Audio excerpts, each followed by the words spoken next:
El crepúsculo de los ídolos, o Cómo se filosofa a martillazos, es un libro de Friedrich Nietzsche.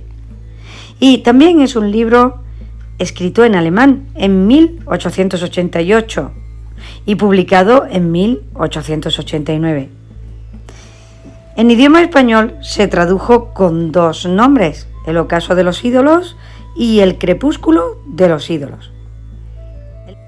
El libro describe en primer término cómo el rito tanto apolineo y dionisíaco se debaten constantemente en la vida de los seres humanos.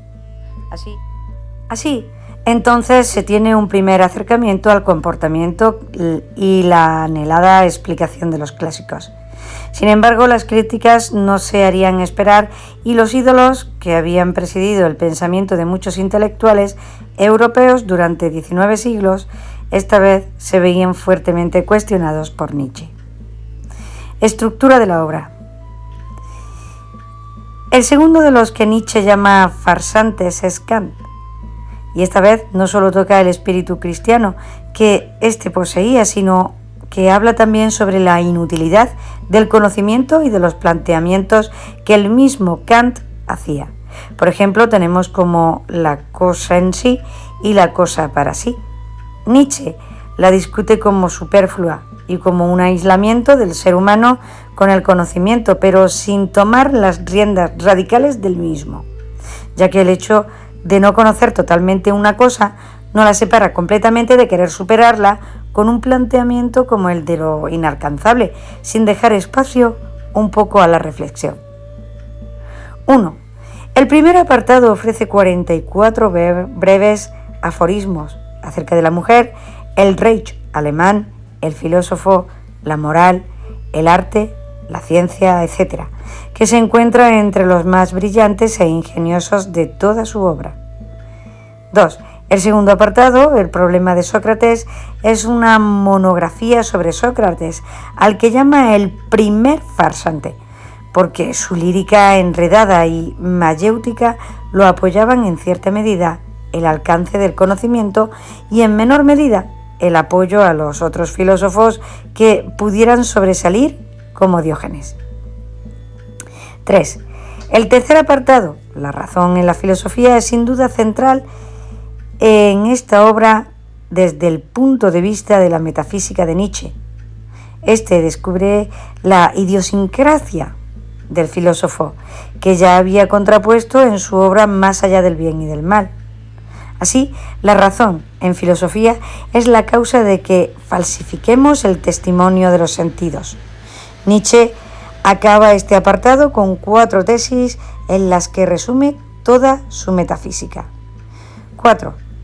El apartado 4 nos ofrece una sorprendente historia de la filosofía, que partiendo de las brumas nocturnas y pasando por el amanecer de la mañana, culmina en el mediodía de Zaratustra. 5. El quinto apartado es un ataque a la moral de las formas desde el Nuevo Testamento hasta Schopenhauer. La moral de Nietzsche tiende a aniquilar las pasiones. 6. El apartado sexto es dedicado a los 4 grandes errores, como son sobre todo 4 errores psicológicos y tienen graves consecuencias morales. Ellos son el error de la confusión de la causa con la consecuencia, el de la causalidad falsa, el de las causas imaginarias y el error de la voluntad libre. 7. El séptimo es dedicado a aquellos que tienen la visión de mejorar a la humanidad. Constituye, pues, lo que significa la moral como contranaturaleza. 8. Por último, el apartado octavo es la sección más melancólica del libro. Nietzsche echa una mirada a su patria. En pocas líneas traza así uno de los mejores elogios de la Alemania escritos nunca. Transvaloración de los valores.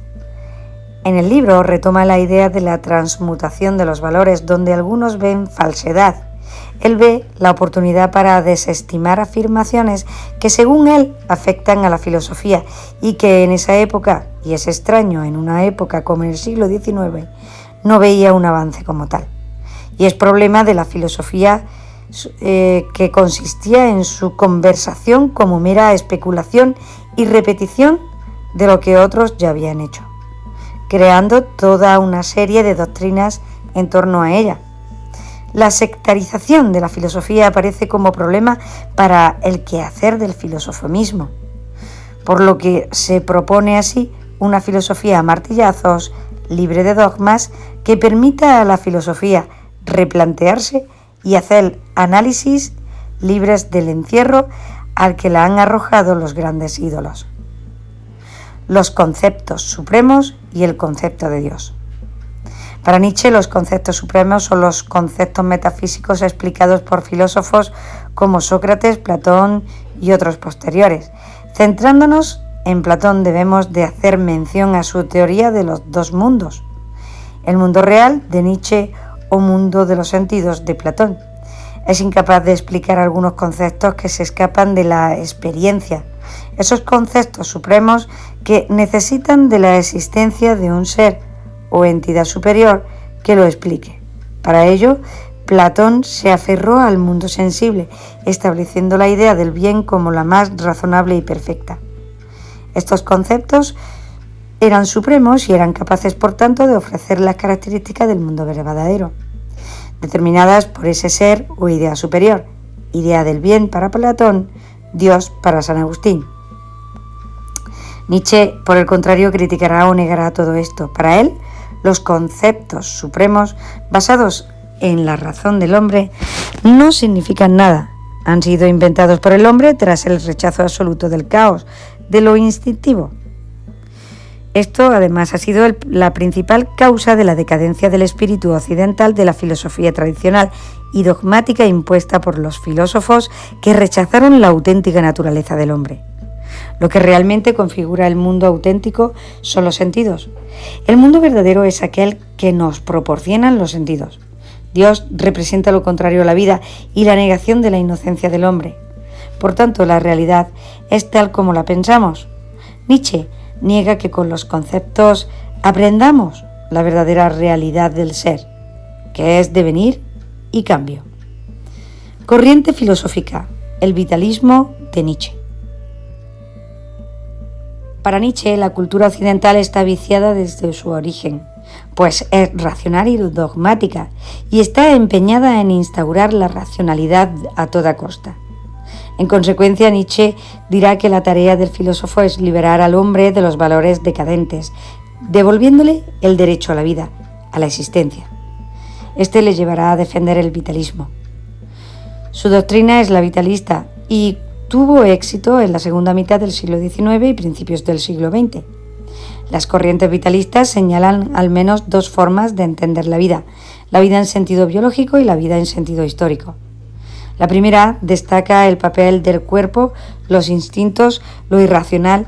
El vitalismo de Nietzsche se incluye en este grupo. Por su parte, la vida en el sentido histórico entiende la vida como conjunto de experiencias humanas dadas en el tiempo, tanto en su dimensión personal como en su dimensión histórico-social. Ortega y Gasset es vitalista en este sentido. No obstante, a pesar de estas distintas formas de entender la vida, Nietzsche, al igual que Ortega, defenderá el perspectivismo como teoría de verdad, opuesta al objetivismo y realismo. Así pues, Nietzsche alega que para la aparición de una nueva filosofía es imprescindible la muerte de Dios. No obstante, con esta nos quedamos sin orientación, sin sentido. De ahí viene el nihilismo, como consecuencia de la ausencia de valores vigentes y sustitución por otros nuevos. Para superar esta decadencia, Nietzsche pretende ofrecer además una nueva moral que se basa en el proceso natural del hombre de la vida. Así, en su obra El nacimiento de la tragedia, contrapone a Dionisio y Apolo. Esta nueva moral defiende la exaltación de la vida de este mundo frente al mundo de las ideas de Parménides, Platón y Agustín de Hipona. Prefiere además los valores de los fuertes a la moral de esclavos. Desea la muerte de Dios y defiende la irracionalidad y lo instintivo en contra de la razón y los conceptos. El superhombre es el que debe fundar una sociedad de nobles y tiranos dominadores. Este es aquel que está en posesión de la voluntad de poder. Su conducta es activa y es creador de valores. Niega y supera además la decadente moral tradicional, posee el espíritu de la verdad. En conclusión, el superhombre ama la vida y desea el eterno retorno. Ese retorno que supone retornar cíclicamente a vivir lo mismo. Expresa la voluntad de reafirmarse en su propio destino.